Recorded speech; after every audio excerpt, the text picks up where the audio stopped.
드디어 남유다 왕국은 바벨론 제국의 침공을 1차, 2차, 3차에 걸쳐서 받게 됩니다. 바벨론이 침공해 와서 약탈을 그리고 방화를 일삼고 잔인한 살육을 했습니다.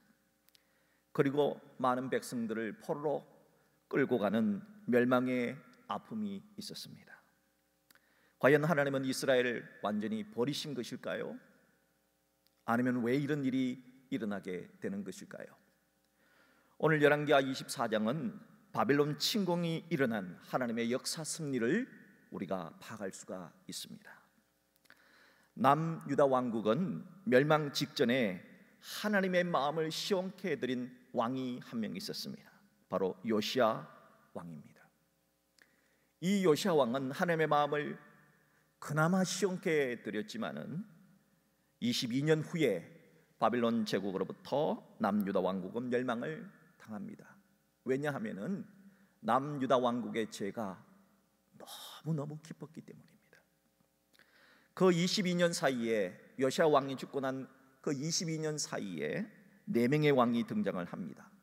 요아스, 여호야김, 여호야긴, 시드기야. 그리고 이 22년 사이에 많은 선지자들이 등장을 합니다. 예레미야 선지자, 다니엘 선지자, 에스겔 선지자 등등 많은 선지자들이 등장을 합니다. 선지자가 많이 등장한다는 말은 그만큼 죄악이 깊다는 뜻입니다. 죄가 깊은 곳에 언제나 하나님께서는 선지자를 보내서 회개하라 외쳤기 때문이지요. 자, 그럼 이러한 역사를 이제 간단하게 차근차근 살펴보도록 하겠습니다. 먼저 요시야 왕이 죽었습니다. 요시야 왕이 무기또 전투에서 정말 이순신 장군처럼 그렇게 전사를 하게 되자 백성들은 요시야 왕의 아들인 여호아하스를 남유다의 제17대 왕으로 옹립했습니다. 하지만 여호아하스 왕은 불과 석 달만 왕을 합니다. 그 이유는 이집트 제국의 바로 느고가 이집트의 왕이 올라와서 자기가 화가 난다고 이 요시야 왕 때문에 바벨론에 올라가다가 이 요시야 왕 때문에 막아가지고 바벨론을 침공을 못했다고, 그래서 화가 너무너무 나서 그 아들도 여호아하스 왕도 데려가서 죽여버립니다. 그리고는 자기 말 잘 듣도록 하기 위해서 왕을 세우는데요, 바로 여호야김이라고 하는 요시야 왕의 또 다른 아들을 남유다의 제18대 왕으로 세우게 됩니다. 그리고 이 여호야김 왕 때 이렇게 말합니다. 너 내 말 잘 들어. 그리고 조공을 잘 바쳐. 안 그러면은 너도 여호아하스처럼 될 거야.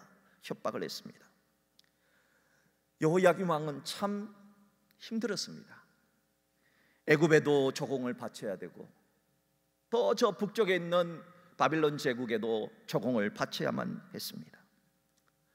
아래로는 이집트에게 뜯기고 위로는 바벨론에게도 뜯기는 신세였으니까 그 신세가 얼마나 처량했겠습니까? 이 여호야김 왕은 이 바벨론을 잡아야 되느냐 이집트를 잡아야 되느냐 둘 중 하나를 잡아야 될 거 아닙니까? 왜냐하면 서로 적이니까. 그런 거 아닙니까? 우리나라도 힘든 게 뭡니까? 중국을 잡아야 되나 미국을 잡아야 되나, 이것 때문에 골치가 아픈 거 아닙니까? 여러분 마찬가지입니다. 여호야김 왕은 바빌론을 잡아야 될까, 저 남쪽에 있는 이집트를 잡아야 될까, 어떤 줄이 썩은 동아줄인지 알아야 될 거 아닙니까? 그래서 3년간 계속해서 바빌론의 조공을 바치다가 3년 후에 조공을 끊어버립니다. 여호야김 왕이 결단을 한 겁니다. 그래, 이집트를 잡자 한 겁니다. 큰 실수를 한 겁니다. 그때 하나님은 예레미야 선지자를 보내셔서 이집트는 썩은 동아줄이다, 잡지 말아라, 그 줄 잡으면은 망한다 하고 경고를 했던 겁니다. 예레미야 2장 18절의 말씀입니다. 내가, 하나님께서 말씀하신 겁니다.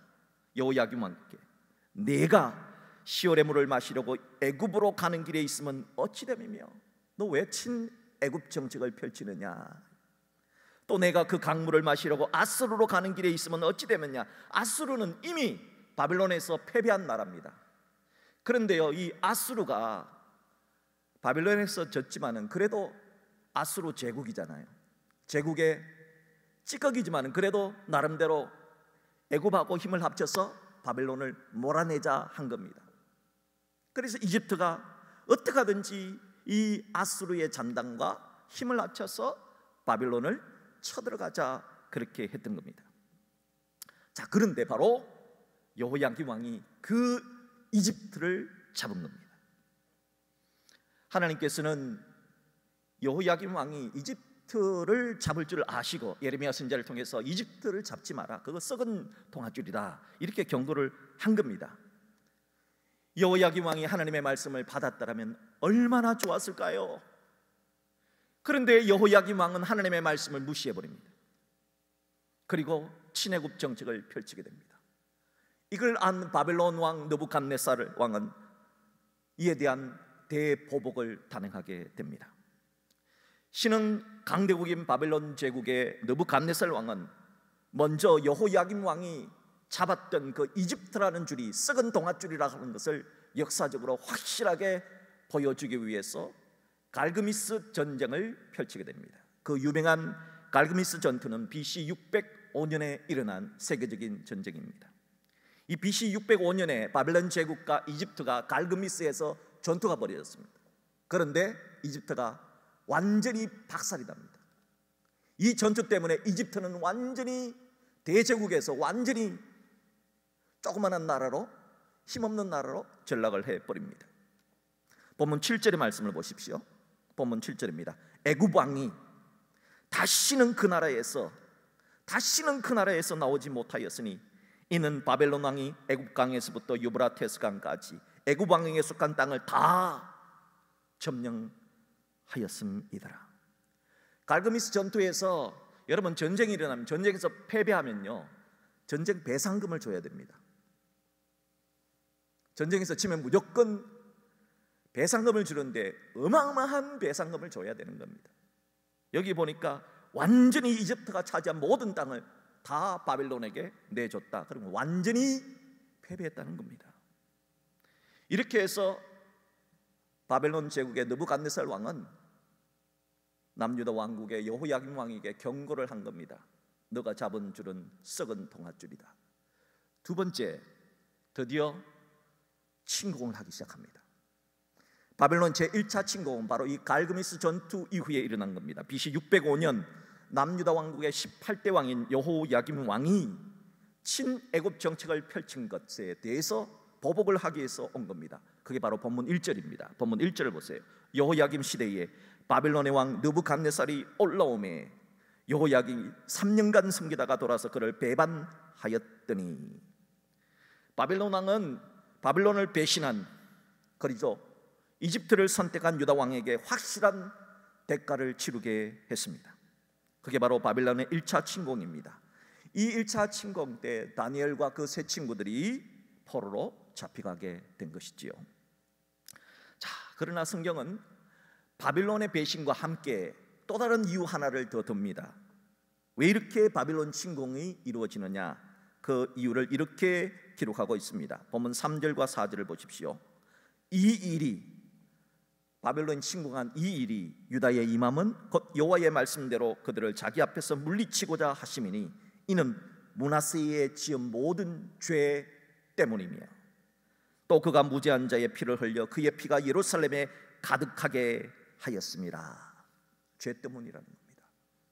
므낫세 왕의 죄 때문이라는 겁니다. 므낫세 왕이 얼마나 많은 죄를 지었으면 이 죄 때문에 나라가 망하는가 하는 것을 보여줍니다. 하나님께서 각 나라와 민족을 선택하시고 세우실 때, 또 하나님께서 각 나라를 무너뜨리실 때, 나라를 무너뜨리고 민족을 무너뜨릴 때는 두 가지 이유가 겹쳐지게 되면 나라를 무너뜨리십니다. 첫 번째 이유는 뭐냐? 하나님께 죄를 지었을 때, 우상 숭배의 죄를 지었을 때입니다.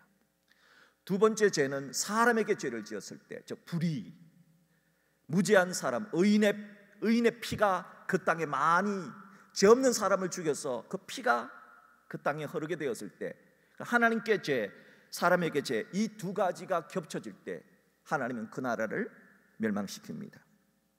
탈무드와 유대의 전승에 따르면은 므낫세 왕이 얼마나 못된 짓을 했느냐, 이사야 선지자를 톱으로 켜서 죽인 사람이 바로 므낫세 왕입니다. 하나님의 말씀을 전하는 선지자를 그것도 톱으로 두동강 내서 죽인 겁니다. 여러분, 이런 엽기적인 일을 므낫세 왕이 했다는 것이죠. 하나님은 도저히 참을 수가 없었던 겁니다. 아무리 요시야 왕같이 선한 왕이 등장을 해도 므낫세 왕이 지은 죄는 이거는 반드시 심판을 해야 된다. 그래서 결코 하나님께서 바벨론을 회초리로 사용하셔서 1차로 BC 605년에 침공을 하게 했던 겁니다. 그 이후에 시간이 좀 흘렀습니다. 바빌론의 제2차 침공이 있는데 바로 BC 598년입니다. BC 598년 남유다 왕국의 19대 왕인 여호야긴 왕 때입니다. 자, 본문 9절을 보십시오. 여호야김과 긴 달라요. 여호야김은 18대고 여호야긴은 19대입니다. 그의 아버지의 모든 행위를 따라서 여호와 보시기에 악을 행하였더라. 지금 나라가 망하는 멸망의 시간이 다가오는데도 흥청망청 정신 못 차리고 악을 행한 여호야긴 왕에게 하나님은 또다시 바빌론을 회초리로 들어서 제2차 침공을 허락하셨습니다. 본문 10절을 보세요. 그때에 여호야긴 왕이 정신 못 차리고 흥청망청 할 때에 바벨론 왕 느부갓네살의 신복들이 예루살렘에 올라와서 그 성을 애워싸니라. 바벨론의 2차 침공 때 예루살렘 성전의 보물이 다 약탈을 당하고 왕궁에 있는 보물도 다 바벨론으로 가져가게 됩니다. 또한 2차 침공 때는 여호야긴 왕이 잡혀가요. 왕이 포로로 끌려갑니다. 왕비들이 포로로 끌려갑니다. 왕의 어머니가 포로로 끌려갑니다. 대신들이 포로로 끌려갑니다. 에스겔 선지자까지 포로로 끌려갑니다. 그리고 1만여 명의 엔지니어들, 똑똑한 사람들, 다 기능공까지 싹 다 포로로 다 잡혀가게 됩니다. 본문 14절 15절을 보십시오. 그가 또 예루살렘 모든 백성과 모든 지도자와 모든 용사 10,000명, 여러분 그 당시에 유다의 엔지니어 10,000명이면 유다를 돌리는 아주 최고급 두뇌들입니다. 다 잡혀갑니다. 모든 장인 대제장리를 사로잡아가며 비천한 자 외에는 그 땅에 남은 자가 없었더라. 15절 그가 여호야긴을 바벨론으로 사로잡아가고 왕의 어머니, 왕의 아내들, 내시들, 나라의 권세 있는 자도 예루살렘에서 바벨론으로 사로잡아 갔다 했습니다. 바벨론 제국의 느부갓네살 왕은 2차 침공 때 여호야긴 왕을 사로잡아 가고 난 다음에 자기에게 말 잘 듣는 사람을 왕으로 세웁니다. 그 사람이 누구냐? 바로 이스라엘의 마지막 왕, 남유다 왕국의 마지막 왕인 시드기야 왕입니다.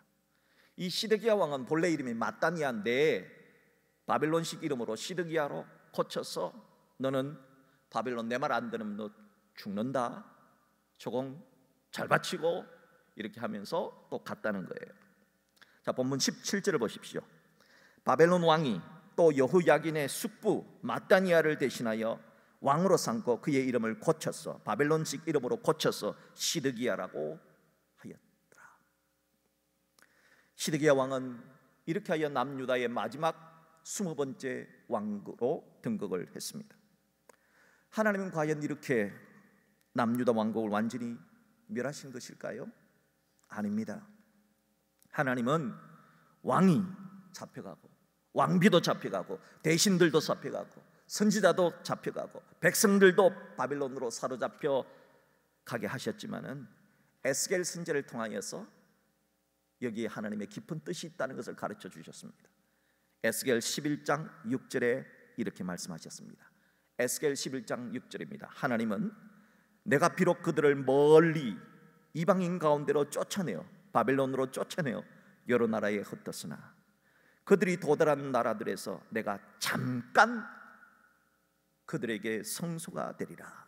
하나님은 아주 특별한 말씀을 하십니다. 내가 잠깐 그들에게 성소가 되리라. 하나님은 잠깐 성소를 옮기시겠다는 겁니다. 원래 하나님의 성소는 예루살렘에 있었습니다. 예루살렘 성전 지성소, 바로 법궤 위가 하나님이 계신 장소였습니다. 그런데 옮기시겠다는 겁니다. 어디로요? 잠깐 바벨론으로. 너희들이 바벨론으로 포로 잡혀갈 때 하나님도 같이 가겠다는 겁니다. 하나님도 동행해 주겠다는 겁니다. 그러니까 바벨론 포로 사로잡혀갈지라도 두려워하지 말아라, 내가 너희와 함께 하겠다는 겁니다. 여러분, 하나님이 함께 하면은 그것이 포로지면 어떻고, 그것이 어떤 것이면 어떻습니까? 하나님이 동행해 주신다는데 하나님께서 희망을 주시려고 하시는 것입니다. 새로운 기회를 주시려고 하시는 겁니다. 하나님도 포로로 끌려간 사람과 함께 바빌론으로 가시겠다, 동행하시겠다 하는 것이 바로 에스겔 선지자를 통해서 주신 말씀입니다. 자, 여기서 우리가 이스라엘의 왕정 500년, 이스라엘 왕 500년에 대한 역사를 한번 정리하고 넘어가도록 하겠습니다.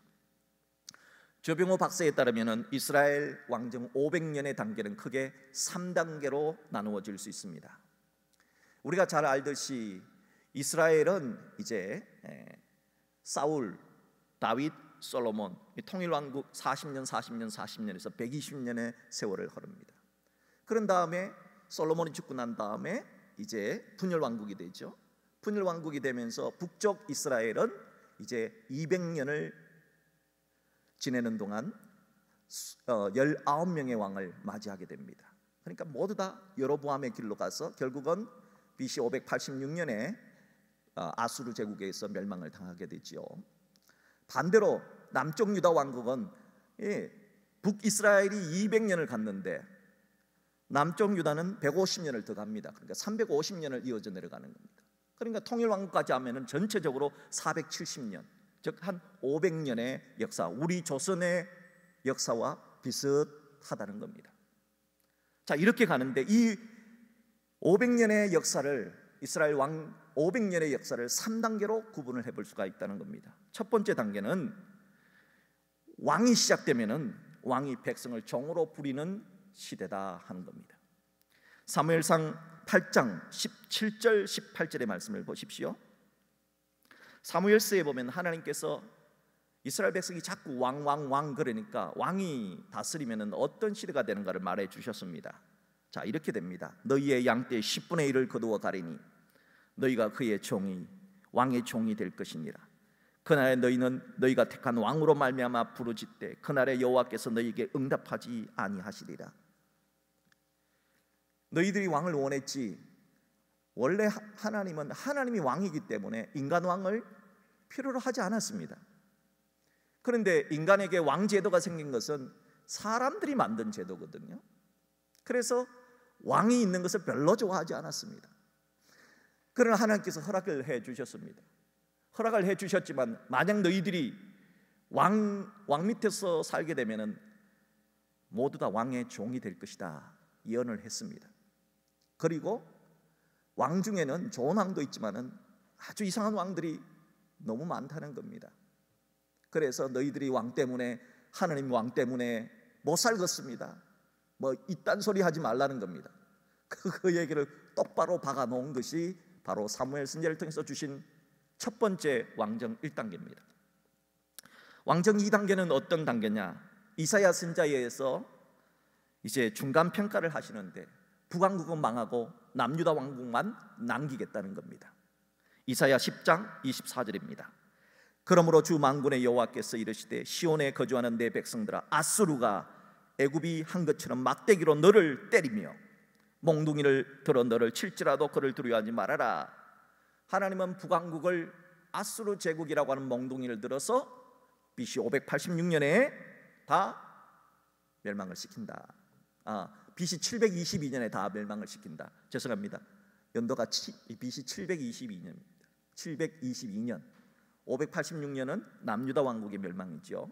BC 722년에 멸망을 시킨 겁니다. 왜? 북이스라엘은 여로보암의 길을 갔습니다. 그냥 송아지 우상을 섬기기에 처음부터 끝까지 송아지만 섬겼던 겁니다. 그래서 치셨다 하는 겁니다.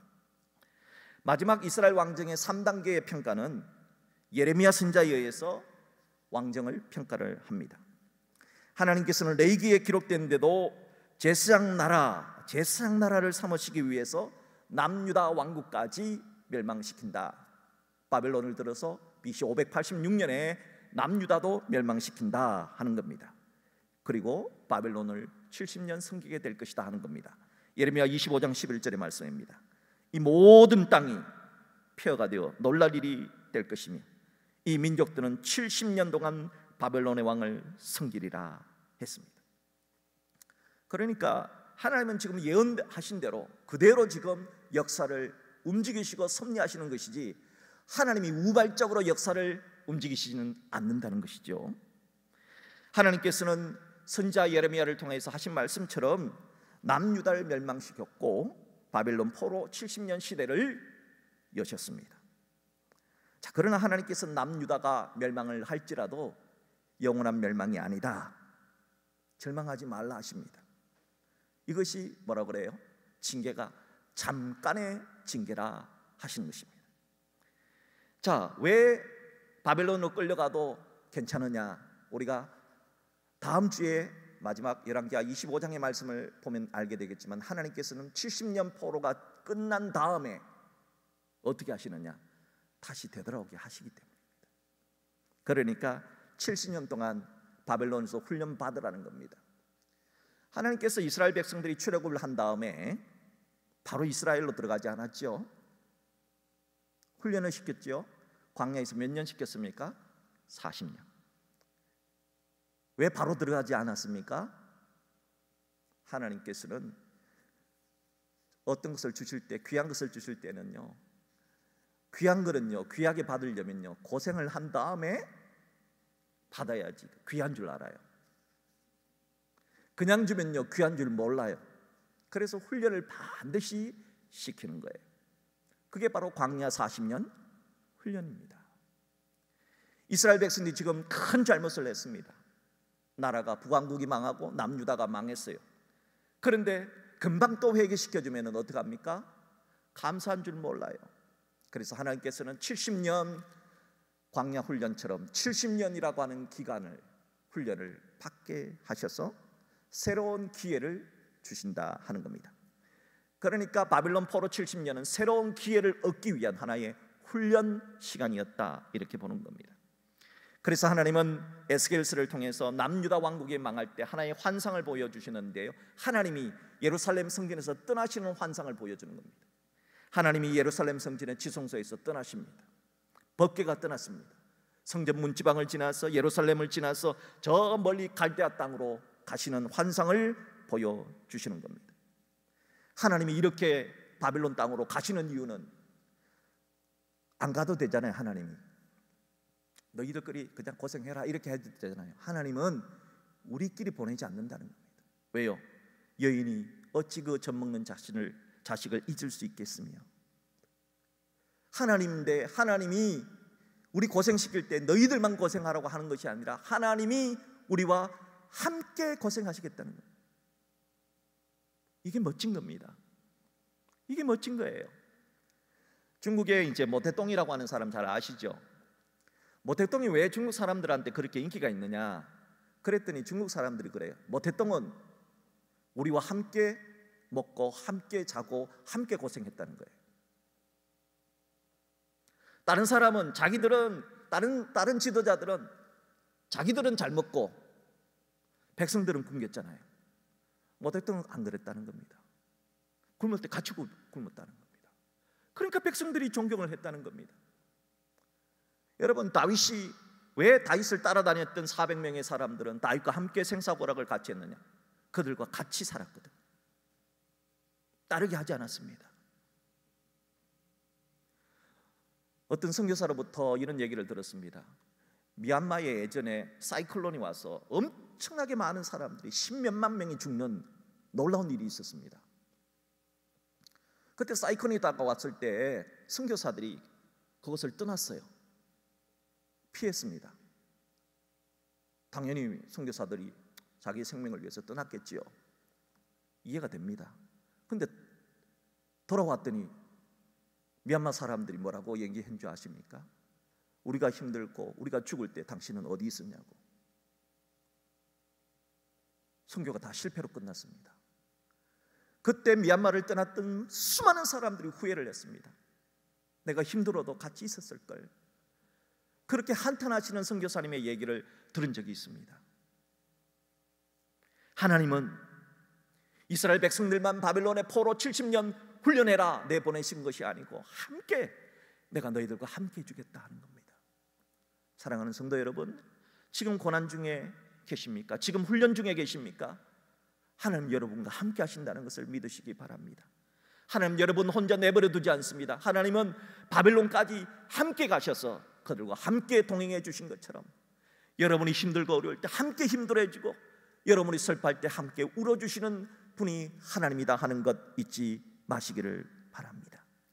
하나님은 결코 우리 여러분들을 버리지 않습니다. 우리가 이걸 안다면은 우리가 죄 때문에 고난을 당할 때 하나님이 나 때문에 근심하고 계시겠구나, 하나님이 나 때문에 아파하시겠구나, 내가 힘들어하면 하나님도 힘들어하시겠구나, 그런 생각을 하면 그 고난의 시간이 의미 있는 새로운 출발의 기회가 될 수 있다는 겁니다. 본문 14절, 15절, 16절 보십시오. 반복적으로 나오는 단어가 사로잡아 갔다 하는 말씀입니다. 사로잡아 갔을 때 하나님은 어디 계셨습니까? 하나님도 같이 있다는 거 알아야 됩니다. 여러분, 나만 혼자 힘들다고 생각하는 사람들이 있지요. 다른 사람은 다 편안하다 생각하는 사람들이 있지요. 그렇지 않습니다. 나만 혼자 힘든 게 아니고요, 하나님도 함께 힘들어 하신다는 거예요. 이것이 오늘 우리에게 주시는 메시지예요. 사랑하는 여러분, 힘들고 어려울 때 하나님도 같이 있다는 것을 늘 기억하십시오. 하나님의 위대하심, 하나님의 함께하심, 우리와 동행하심이 있다 하는 것을 아시고 어떤 상황 속에서도 좌절하지 마십시오. 어떤 상황 속에서도 한탄하지 마십시오. 하나님은 우리와 함께 하십니다. 이 점을 예레미야 선지자는 예레미야 24장 5절에서 7절 말씀에서 이렇게 말씀하셨습니다. 하나님의 말씀을 들으십시오. 예레미야 24장 5절에서 7절입니다. 이스라엘의 하나님 여호와께서 이와 같이 말씀하시니 내가 이곳에서 옮겨 갈대아 땅에 이르게 한 유다 포로를 이 좋은 무화과 같이 잘 돌볼 것이라. 하나님이 함께 가서 너희를 좋은 무화과 같이 돌봐주실 것이다. 6절, 내가 그들을 돌아보아 좋게 하여 다시 이 땅으로 인도하여 세우고 헐지 아니하며 심고 뽑지 아니하겠고. 7절, 내가 여호와인 줄 아는 마음을 그들에게 주어서 그들이 전심으로 내게 돌아오게 하리니 그들은 내 백성이 되겠고 나는 그들의 하나님이 되리라. 그러므로 70년 징계의 목적이 있다는 겁니다. 하나님은 포로 70년을 통해서 이스라엘을 좋은 무화과로 돌봐주시겠다는 것입니다. 사랑하는 여러분, 여러분은 좋은 무화과입니다. 여러분 불량품이 아니고요, 하나님이 여러분을 좋은 무화과 만들어 주신다는 겁니다. 그래서 구속의 역사를 이어가시겠다 하는 것입니다. 이것이 바벨론 1차, 2차, 3차의 침공석에 나타나신 하나님의 마음입니다. 그러므로 성도들이 고난당할 때, 사고당할 때, 위험을 느낄 때 그때도 하나님의 뜻이 있다.